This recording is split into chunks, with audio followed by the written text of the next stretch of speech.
करते हैं हम अपने आचार्यों की, बड़े बड़े भक्तों के जीवन की। जब तक यह चरित्र जीवन में आत्मसात नहीं होगा, जब तक दर्शन होगा कैसे? कौन कहता है दीदार नहीं होता, आदमी खुद ही तलबगार नहीं होता। महाराज जी, कोई संत किसी भक्त के घर पधारे, बहुत सुंदर भव्य दिव्य मंदिर, बहुत सुंदर युगल सरकार विराजमान, संत भी देख करके संत का हृदय भी द्रवीभूत हो गया। ऐसी सुंदर सेवा, इतना सुंदर भाव, ऐसा दिव्य श्रृंगार, ऐसी सुंदर सेवा की प्रणाली।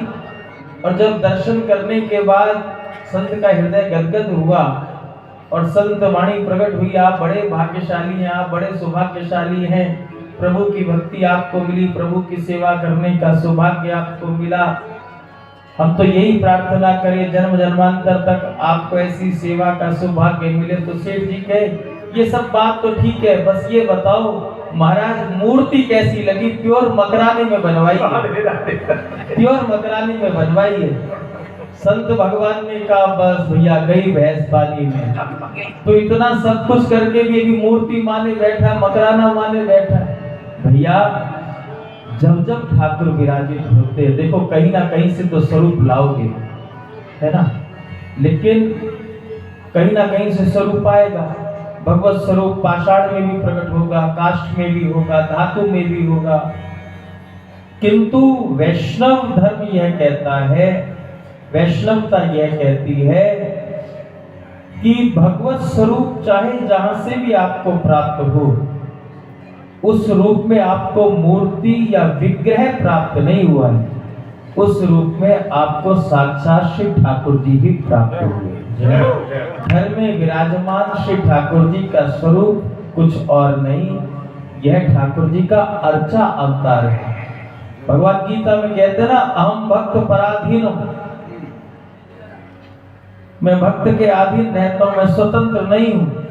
तो घर में विराजमान जो अर्चा स्वरूप श्री ठाकुर जी का है, वह भाव यही है कि इस स्वरूप में आप अपने गोपाल जी रखें, घर में विराजमान करें, युगल विराजमान करें। आपकी जो भी इष्ट है, जब आपके घर में वो विराजित होते, तो आप तो ठाकुर जी के भाव से भावित होते ही होते हैं, बल्कि आपके भाव पर रीझ करके श्री ठाकुर जी आपकी आधीनता को भी स्वीकार करते हैं।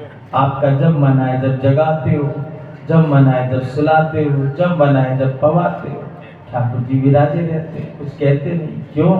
क्योंकि भगवान कह रहे अहम भक्त पराधीन, मैं तो भक्त के अधीन।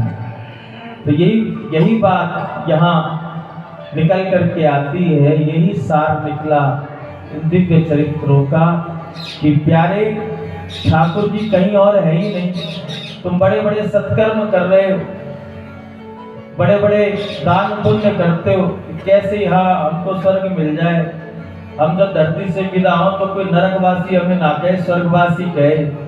लेकिन अपने भाग्य की सराहना करो, श्री गिरिराज जी की तलहटी में बैठ करके, ठाकुर जी की चरण सन्निधि में बैठ करके, श्रीमद् भागवत जी का पावन आश्रय लेने के बाद भी अगर तुच्छ स्वर्ग की कामना है, तो फिर समझना अभी तक हमने कुछ प्राप्त किया ही नहीं।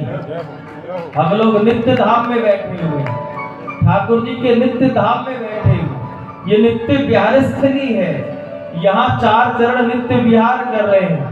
आप केवल धाम में बैठे, आप साक्षात प्रिया प्रीतम की गोद में बैठे। इसी जीवन में, इसी शरीर से, इन्हीं नेत्रों से साक्षात गिरिराज बाबा का दर्शन कर रहे हो।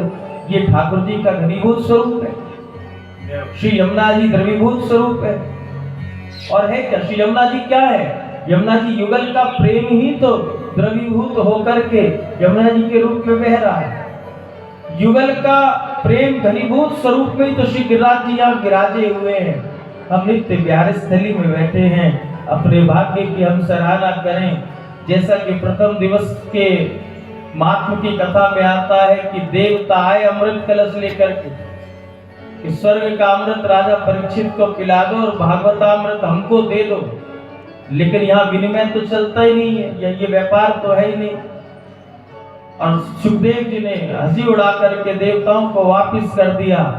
तो प्रेमियों, हम कितने सौभाग्यशाली हैं, भगवान ने हम सब के भाग्य में स्वर्ग का अमृत नहीं लिखा, भगवान ने हम सब के भाग्य में भागवतामृत लिखा है।